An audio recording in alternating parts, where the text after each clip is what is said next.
Hi, I'm Yapped, and this is Yoked. I'd like to see your mouth do something else, though. This mouth does his dog shit. This is Yapped, and that's Yoked. I'm Yapped. You're Yoked. You're Yapped. She's a Yap. I'm a Yoked. You had two parents that loved you growing up. I tricked her into marrying me. I'm mic'd up, so anything stupid I say goes on the internet. I need attention or I'll die. The codependent fuck. Hello. Connor's rested, so today's a good day. Happy Wednesday. It only takes... I had an 88 sleep score. It only takes 3 Benadryl and a couple extra sleep subs to put a 240.4 guy on his behind, which I love. A good night's sleep had me drop almost 1.5 pounds. That is... Hey, I'm not complaining. Nuts. Oh, I'm not complaining either, because that was a great night's sleep for the first time in like 4 days. Should have weighed myself this morning. But this episode, we're diving into some fitness conversation here. And if nobody knows, if you don't know, if you're new here, I doubt you're new here. I hope there's new people. I hope there's new people, but for the meantime, starting this up, I feel like people are familiar. We own Pivotal Coaching. We coach everyone under the sun, but we also like and their mom, very literally. But realistically, we've built this business for the past 3 years, coaching hundreds of clients, 2 assistant coaches that work under us. And we come from a pretty decent past of bodybuilding, fitness, and our own journeys through it all. And we got some hot takes for today, basically. Sort of. So we're going to basically make this episode, and I bet it'll be a reoccurring theme and cross into other industries. But lucky for you, I could do the fitness ones all day long, eyes closed, blindfolded, gun in my head. Like, I have hundreds. So we're going to do things I would tell you if I weren't afraid to hurt your feelings, fitness edition. And I'm sure that they'll turn into some tangents. So we narrowed it down to like 2 each, and then we'll see if we get to all 4. Or if the episode's 9 hours long, then we'll have to do it in 3 parts. But that's okay. You guys probably need a 3-parter on this anyway. Yeah. So I asked Connor to come to the table with 2, and I think he came with 4. And 3 or 4. I wrote down 2, but my brain was like, I could keep going. Yeah, so what's the first one? We're going to start with my first one. And my first one, sorry, I had to get out of my selfie of my shirt because it's a good shirt. Okay. So fitness things I would tell you if I wasn't afraid to hurt your feelings. I can tell when we're bringing on a new client or they express interest, if they're going to be successful basically from the minute I get on a call with them. And I did write down one specific point, which I'll get to, but it's so much bigger than just the one point. So if they're timely, if they're respectful, is going to allude directly to their ability to be coached and how much they care about themselves. Because I'll tell you right now, I've never gotten on a call with somebody who is late, didn't confirm the call and showed up anyway, like was disorganized, is disgruntled getting on the call, is like driving in their car. That's my favorite one. Like, you didn't think that this was important enough that you could put your car in park? Yeah. And the main one I wrote down is the hyper focus on timelines, because what I found is, I mean, and it starts from like the Instagram conversation or wherever they come from half the time. They're like, they see a transformation of a client and the only thing they care about, how quick can I do that? How quick can I do that? What's the time difference between those 2 photos? If that's the only thing you're worried about, you're never going to be successful on your fitness journey. And that goes for... And never going to be satisfied.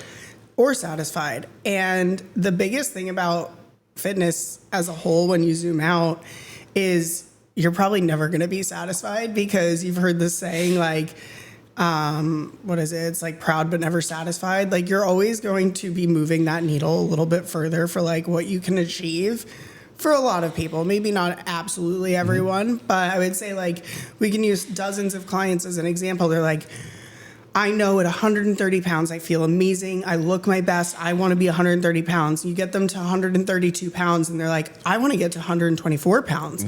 I want to get to, now I want to reverse diet. I want to get up to 140 pounds and then do this again and see if it looks better. you're never going to get to like a spot and be like, cool. That's it. We're done. I'm good. And I wish I could. I mean, that exists, though. We're not going to say never on that. I've worked with a good handful of clients over the years where we've made extremely great results happen, like Mackie. Mm-hmm. And we get to the end of our road, and it's like, cool, you're eating 2,400 calories as a mother, or no, just as a 35-year-old woman, just in your day-to-day life. You're very healthy. You're down 55, 65 pounds. Yeah, that was a crazy and transformation. Your entire life is transformed. Histamine issue gone. Digestive issues gone. Yeah. And like I said, 55 to 65 pounds of difference. She was happy. She had good routine. She had good habits and good food intake. So she was good to continue on her own. But she's continuing on her own, and that's the caveat. She's not just going to swing back to her other side of the world where she was doing whatever she wanted, eating whatever she wanted, going out as much as she wanted, drinking as much as she wanted. She's like, I guarantee that those results. But that's the long term focus, though, on the conversation where people are like, oh, I want to achieve this result in this time frame. How quickly can I do it? But the reality is, it shouldn't be, oh, I just need to lose 50 pounds. That's the goal target. And then once I hit the target, everything just gets washed or swept under the rug. Yeah. It needs to be, cool, I know I want to get to this goal because that's going to make me happy. And then understanding my actions towards that goal are lifelong. Yeah. They're not just, oh, here's a quick fix. I lost 50 pounds. Well, I'm going to go put it back on and then do this again in 2 years. People do that.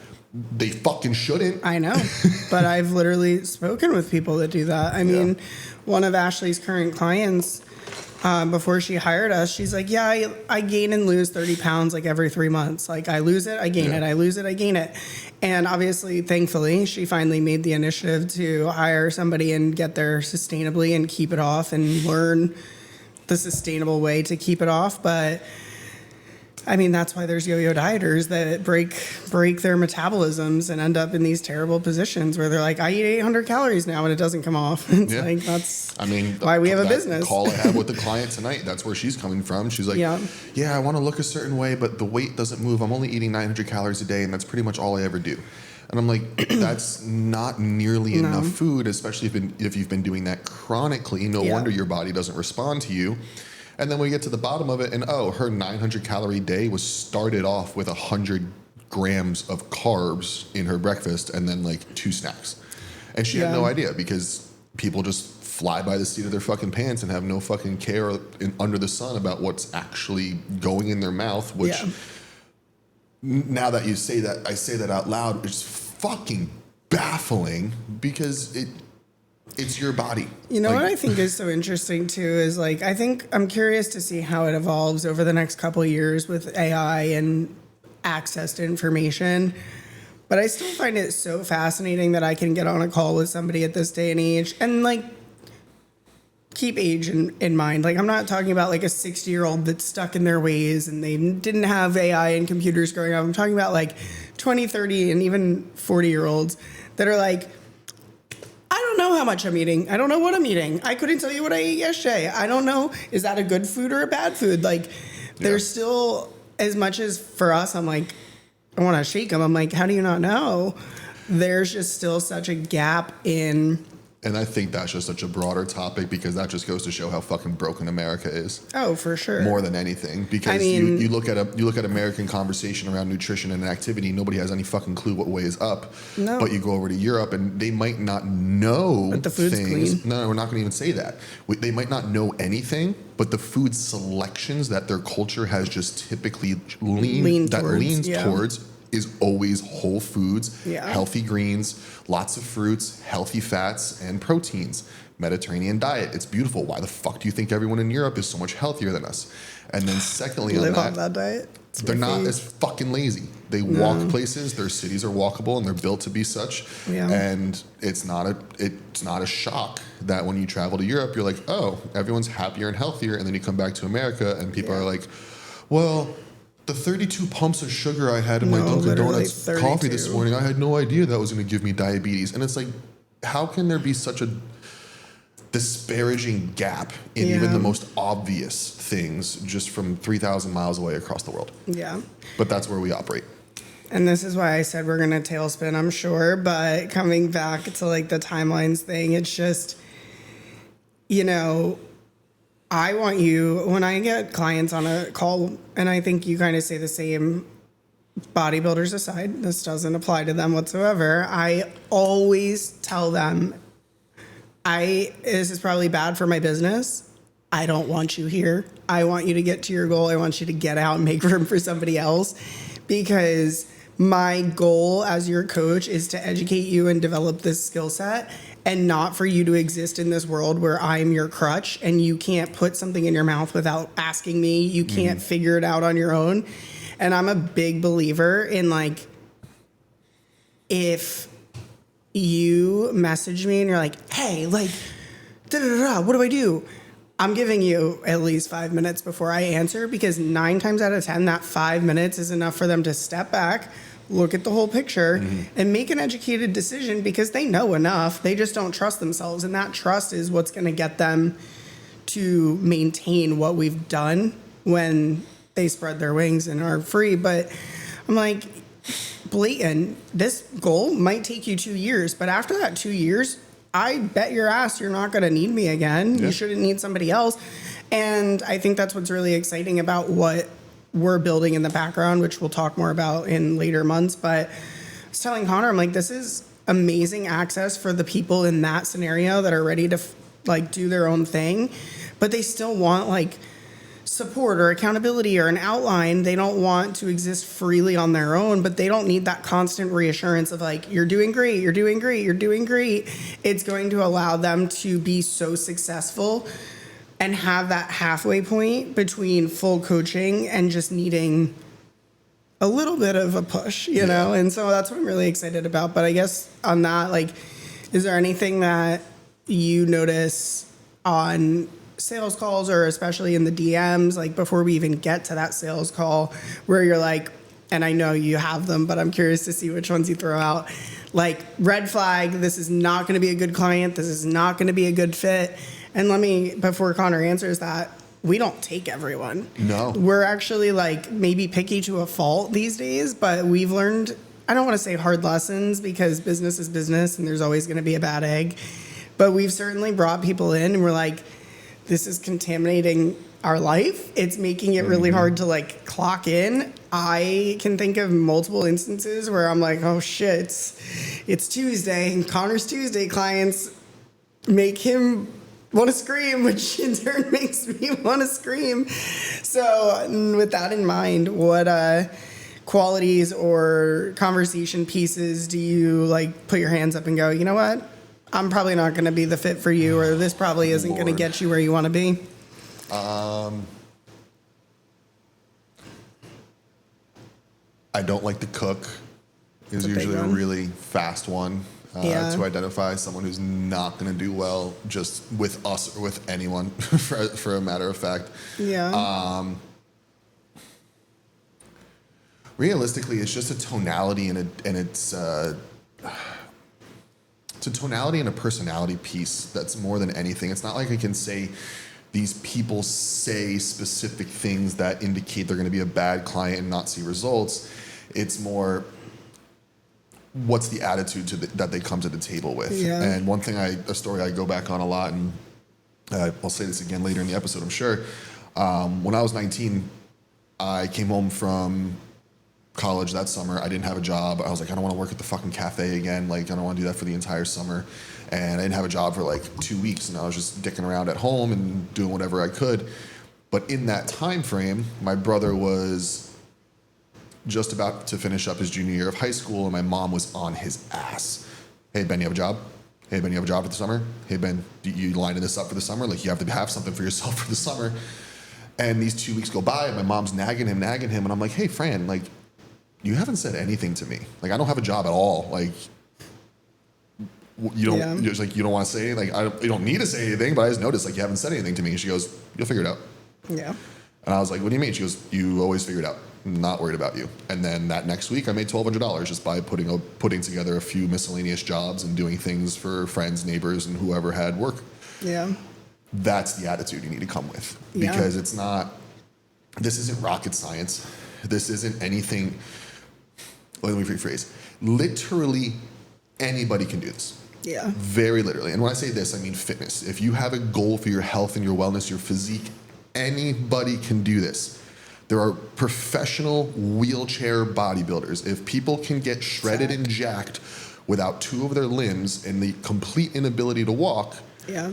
you can cook yourself a healthy breakfast each morning. Yeah. And if you don't come prepared and ready with that attitude of, okay, I'll figure it out. That might be different than my norm, but that's okay. I'll figure it out. Yeah. You're going to find that this is a really hard endeavor for you. And that's really all I got to say for that. Yeah.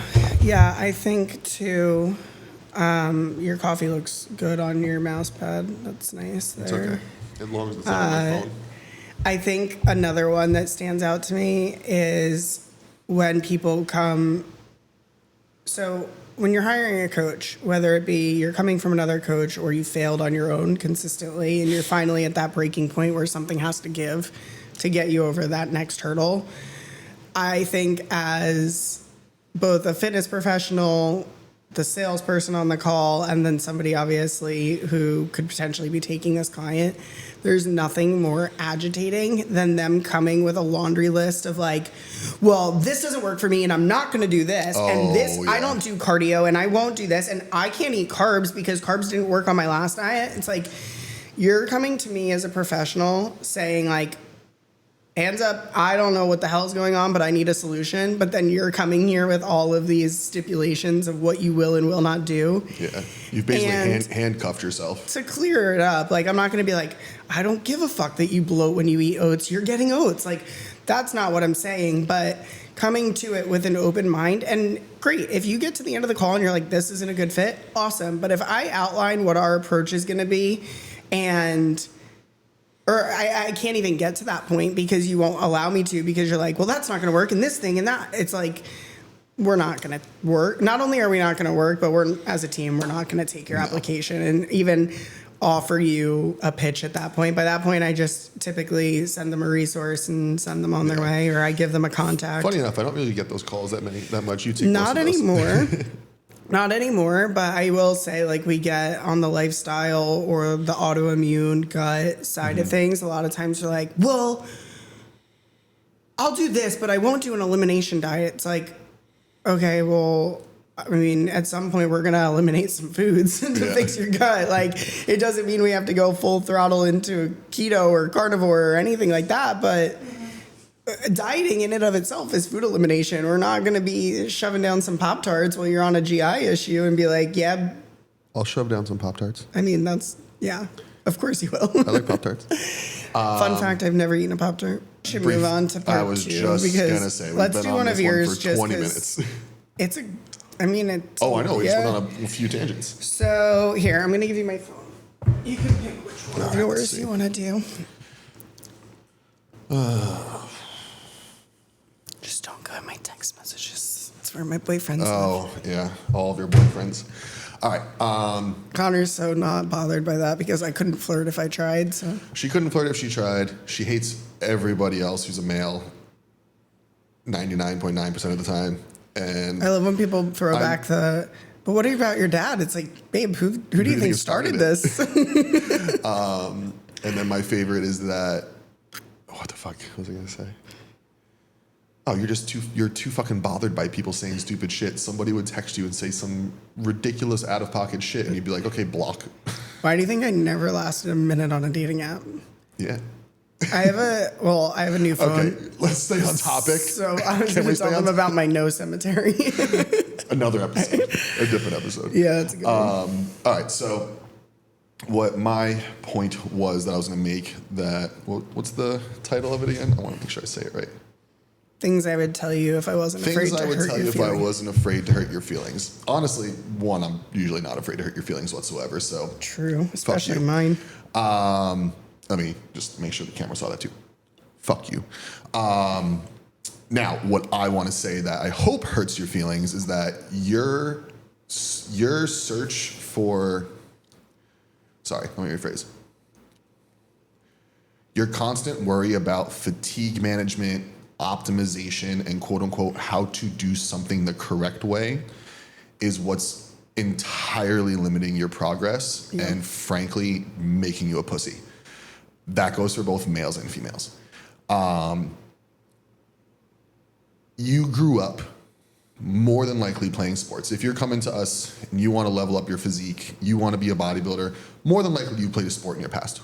Some of our lifestyle folks, not so much, but different demographic.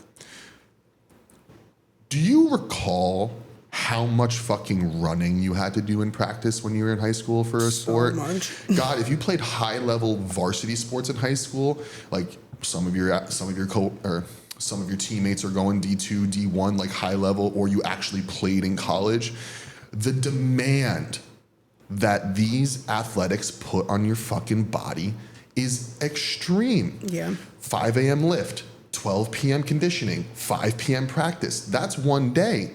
And then those individuals in the high school sports and collegiate sports are said, okay, cool, here's a little presentation on nutrition, because we're going to give that to you, but there's no guidance. It's just a little presentation, and go feed yourself properly to then wake up tomorrow morning, do your 5 a.m. lift again, 12 p.m. conditioning, and your fucking 5 p.m. practice. Yep. Yet you, as a mid-20s, early 30s individual who wants to push your physique to the next level, who wants to push your body to something it's never done and never looked like before, are going to sit there and say you have to manage your fucking fatigue when all you did was sit at your office desk for 8 hours in a day, eat a copious amount of food because you actually have nutrition in front of you. Yeah. But you're going to sit there and say, oh no, that's too much hard work. Yeah. My body can't do, that's not optimal to grow with, when reality is like some of the biggest motherfuckers you've ever seen in this industry did a shitload more than you and never batted an eyelash. Yeah. I think people lose sight of the fact that it's an extreme sport.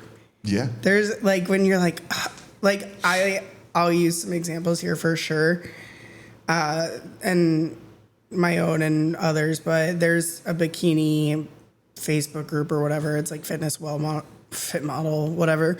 And girls will be like, no, that's unacceptable. That's unsustainable at like 1,200 calories. I'm like, you have no idea. did we forget and like lose the plot? Like, do I want my lifestyle client who gets 8,000 steps a day on a work from home office job to eat 1,200 calories? Fuck no. Is my bodybuilder or myself probably going to get that low at some point in their career? Yeah, I'd be freaking dead if that wasn't the case for me. I mean, come on. Like, I don't have an easy time dieting in the past based on history, and like 1,200 calories feels like a refeed to me sometimes. Basically, yeah. But it's like crazy. People are like, no, you need to fire that coach. It's like, sorry, babe. At the end of the day, your coach is hired to get you on stage peeled. Now, when health becomes an issue, we'll have a separate conversation. But like, you have to do what you got to do. Yeah. So the analogy I wanted to say with this is you think you're working too much and you're trying to find shortcuts on how to optimize and do less to achieve more. That doesn't fucking happen. The analogy I want to use, and this is secondhand, I listened to Huberman talk about this, and he was saying how Steph Curry shot 500 three-point, and this is, I don't know the specific numbers, but shot 500 three-point shots a day since he was like in high school or college, something absurd like that. But now he's in his late 30s in the NBA, the greatest three-point shooter of all time. 500 shots a day. That equated out to like, let's just say really shitty round numbers. That equated out to like 100,000 three-point shots a year. Let's just make up numbers for shits and giggles. Come on, math nerd. That's 100,000 practice shots to make just 3,000 in a single year. Yeah. Which doesn't even equate to a full 1%. Not even a full 0.5%. Yet you want to sit back and say, oh, I should do less to achieve more. But somebody who's the greatest of all time works his ass off to just achieve 0.5% of all the work he does. Yeah. And that's what he chalks up as success. Yeah. Yet you want to say, oh, that last rep was too hard. Oh, that food, I was too hungry today. Oh, I was too full today and I stopped eating even though I'm trying to grow. Oh, I was up until 2 a.m. doom scrolling. Like, these are all the things you need to give a fuck about. Yeah. Not, oh, I worked too hard in the gym. Promise you, you really fucking probably didn't. didn't. Yeah. And the reality is, that happens in prep, maybe, but you work with a coach and you fatigue manage and you do what's necessary to achieve the end result in prep. But past that, for the average 99% of folks, you could work fucking harder. Absolutely. You can work fucking harder. Yeah, I mean, there's so much to that, but it's people just have such a. We're weak. We're like children. We're babies, whatever you want to call it. But it's so Soft. like It's it's just fucking so soft. and I think it's so interesting, the dichotomy even between like a lifestyle and a bodybuilder, because there's such a gap there. Even when I see like a lifestyle client rate their fatigue on a week where like they have a work from home job, they get 8,000 steps a day, their food's at like 1,500 calories, and they're rating fatigue at 9. I'm like, what did you like? You better have the flu right now. Yeah. But and Cool, I you was, got coronavirus yesterday? Awesome. This cool. makes sense. Your fatigue can be a 24 if you had corona yesterday. But other than that, what are you so worried about? Walking your dog? And the reality is too, and let's just put a button on this one. The physique that you want to see in the mirror, the physique you want to see in the mirror that will tell yourself, fuck yeah, I did it. That comes on the other side of more hard work. Yeah. That does not come from the other side of I fatigue managed, I reps in reserved, I looked for optimal. It came from I put my fucking head down and I worked harder when possible, and I achieved what I set out to achieve. Yeah, I mean, we can use me as an example. Just in the past year, locking in my training, it's like the amount of change I've had in, let's call it even just 12 months time. 10 months time is 5x what I accomplished my first 5 years of bodybuilding. Yeah. What's the major difference there? Do you want to dive down that rabbit hole? Just Because like in one that's a sentence. full training intensity. Yeah. Literally nothing else. Started caring about my training. Yep. Stop being a brat about taking feedback, and actually was like, I want to be good at this. Yeah. I was talking to a opposing client the other day, and she was really worked up about her, not like in the sense that she was upset I was giving her feedback or the way I gave feedback or anything, but just the fact that there was feedback to be had. And I said, so out of curiosity, how long did it take you to get like really good at your nursing job? And she was like, a really long time. And I was like, so I'm curious, you've been a bodybuilder for 6 weeks. Why do you think that you're not going to get feedback? And I think I really stumped her, but I was like, you've been doing this for 6 weeks. Yeah. You wouldn't need me. You wouldn't be paying me if there was no feedback to be had. Quite frankly, if I don't care what level you are, if your coach is like, no feedback, you should probably find another fucking coach who has a better eye or has a better approach to what you're doing, because I don't even care if you're the best in the world. There's feedback to be had. And I made that exact example. I said, go back and look at last year's Olympia for the bikini division specifically. There really wasn't one girl that was 100% on. So people were shredding Maureen for winning because she wasn't her best, but nobody on stage that day was their best. Yeah. And every single one of those girls got off stage and had posing critiques and room to improve. So the best in the world are coming off that stage with feedback, and you're upset that you've been doing something for 4 weeks and you're getting feedback. Like, that's the mindset that you just have to alter in this sport, because if you're like, nope, 6 months in, I'm perfect. It's like, you're never going to get to even... It's a marathon, not a sprint. It's a marathon, not a sprint. What's the next one we got? Because I think we can segue into a good one here. Do we want to do one more? Yeah. Okay. Una más. I think this one will do... It goes into so many parts of outside of fitness, of course, but things I would tell you if I wasn't afraid to hurt your feelings. Balance is killing your ability to improve in all aspects of your life. Mm-hmm. And this really got me, like, I was thinking about it the other day from a business perspective, because all of these mentors and people are like, no, work-life balance. You should be able to do this 5-hour work week. And it's like, I promise you the people at the top aren't working 5 hours a week unless they've already built their empire. And then you have to backtrack and look at the years that it took them to get there. But in the fitness regard, I'm so sick there's a caveat to this of these coaches being like, no, fuck it, do whatever you want. Like, you'll maintain it. You can get there. You can have cake in your diet. And don't get me wrong, my clients have a free meal. Every single female I coach has dark chocolate in their program. I don't give a fuck if they're in a deficit. It's in there. I don't take it away from them. I'll pull other shit before I fully take their chocolate because I'm not pushing my lifestyle clients into the ground. But I mean, it would be so insane for us to be like, yeah, I mean, macro it up, baby. Like, slide that cake in there 7 days a week, no issue. And think that you're going to have the physique that you want because obviously calories in versus calories out is a fragment of what we do. But the food selection, I can never say satiety of the foods. Like, all of these things are going to directly correlate. Micronutrients, macronutrients. Correlate to how you look, your digestion, your body's ability to absorb the food. Like, there's so many things. Inflammatory response to, a cake topped with a bunch of icing. Right, like if you're out of your macros at 10 a.m. because you ate that cake, what are you doing for the day? Yeah, that slice of cake was 150 grams of carbs and 50 grams of fat. Cool, so now you just eat 200 grams of protein for your day. You're just sitting there munching on lettuce at 6 p.m. It's lit. Just eating a raw chicken breast and nothing else. Well, as long as it's only raw. Yeah. They don't get cooked food once they eat cake. No, health. But, I think that there is this huge...